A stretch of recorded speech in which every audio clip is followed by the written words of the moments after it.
Consumer price index ಯಾರ control ಅಲ್ಲಿ ಇದೆ? ಪೆಟ್ರೋಲ್ ಡೀಸೆಲ್ ದರ ಯಾರ ಕಂಟ್ರೋಲ್ ಅಲ್ಲಿ ಇದೆ? ಗೋಲ್ಡ್ ರೇಟು ಯಾರ ಕಂಟ್ರೋಲ್ ಅಲ್ಲಿ ಇದೆ? ಬೆಳ್ಳಿ ರೇಟ್ ಯಾರ ಕಂಟ್ರೋಲ್ ಅಲ್ಲಿ ಇದೆ? ನಮ್ಮ ಡಾಲರ್ ಮತ್ತೆ ರುಪಿ ವ್ಯತ್ಯಾಸ ಯಾರ ಕಂಟ್ರೋಲ್ ಅಲ್ಲಿ ಇದೆ? ಅರ್ಧ ಅಷ್ಟೇ ಮಾತ್ರ ಕತೆ ಹೇಳೋದಲ್ಲ, ಪೂರ್ತಿ ಕತೆ ಹೇಳ್ಬೇಕು. ಈಗ ಉದಾಹರಣೆ ಕೊಡ್ತೀನಿ. ತೊಗರಿದೆ ಇಲ್ಲ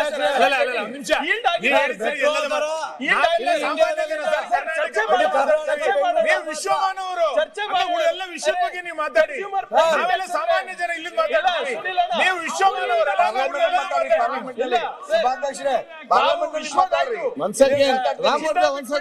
ಸುರೇಶ್ ಕುಮಾರ್ ಅವರೇ ಒಂದ್ ನಿಮಿಷ ಇಲ್ಲ ಅಧ್ಯಕ್ಷರೇ, ನಂದೇನು ಬೆಳ್ಳಿ ಚಿನ್ನ ಬಿಟ್ಬಿಡೋಣ, ಆಯ್ತು ಬಿಡಿ. ಕನ್ಸ್ಯೂಮರ್ ಪ್ರೈಸ್ ಇಂಡೆಕ್ಸ್ ಯಾರಿಗೆ ಸರ್?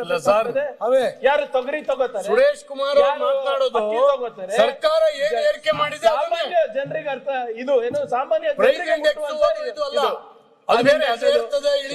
ಸುರೇಶ್ ಕುಮಾರ್ ಅವರು ಹೇಳಿದ್ದು ನಿಮ್ಮ ಸರ್ಕಾರ ಏನ್ ಜಾಸ್ತಿ ಮಾಡಿದೆ ಅದನ್ನು ಮಾತ್ರ ಇಲ್ಲ. ಸ್ಟಾಂಪ್ ಪೇಪರ್ ಜಾಸ್ತಿ ಮಾಡಿದೆ. ಸ್ಟಾಂಪ್ ಪೇಪರ್ ಸೆಂಟ್ರಲ್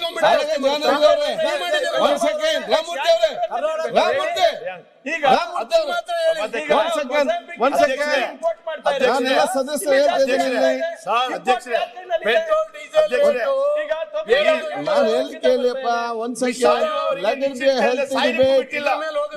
ನೋಡಿ ಇವ್ರು ₹3 ಅಧ್ಯಕ್ಷರೇ ಈಗ ಏನಾದ್ರು ಇದು ನೀವೇ ಹೇಳ್ತಾ ಇದ್ರಿ ರಷ್ಯಾ ಇಂದ ಕಚ್ಚಾ ತೈಲ ಸಸ್ತಾಗಿ ಸಿಗ್ತಾ ಇದೆ ಅಂತ. Benefit should be passed on to the consumer ಅಲ್ವಾ? ಅದ್ ಮಾಡ್ತಾ ಇದ್ದಾರೆ ಇಲ್ಲ. 100 ರೂಪಾಯಿಗಿಂತ ಜಾಸ್ತಿ ಹೋಗಿದೆ ಪ್ರತಿ ಲೀಟರ್. ಈಗ ಇಸ್ ಬೇಸ್ಡ್ ಆನ್ ದಟ್. ನೀವು ಕಮ್ಮಿ ಮಾಡಿ ಆಟೋಮೆಟಿಕ್ ಕಮ್ಮಿ ಆಗುತ್ತೆ.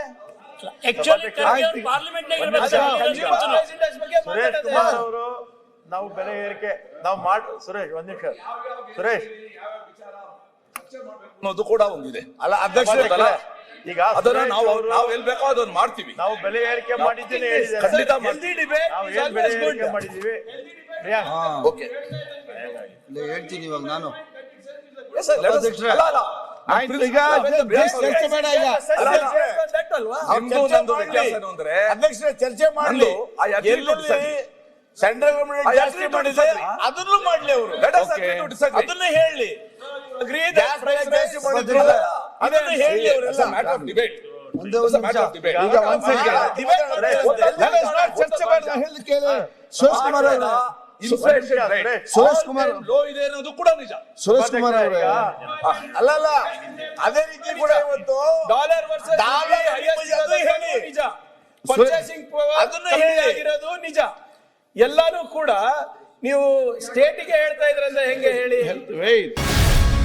ಗ್ಯಾರಂಟಿ ನ್ಯೂಸ್, ಸುದ್ದಿ ಖಚಿತ, ನ್ಯಾಯ ನಿಶ್ಚಿತ.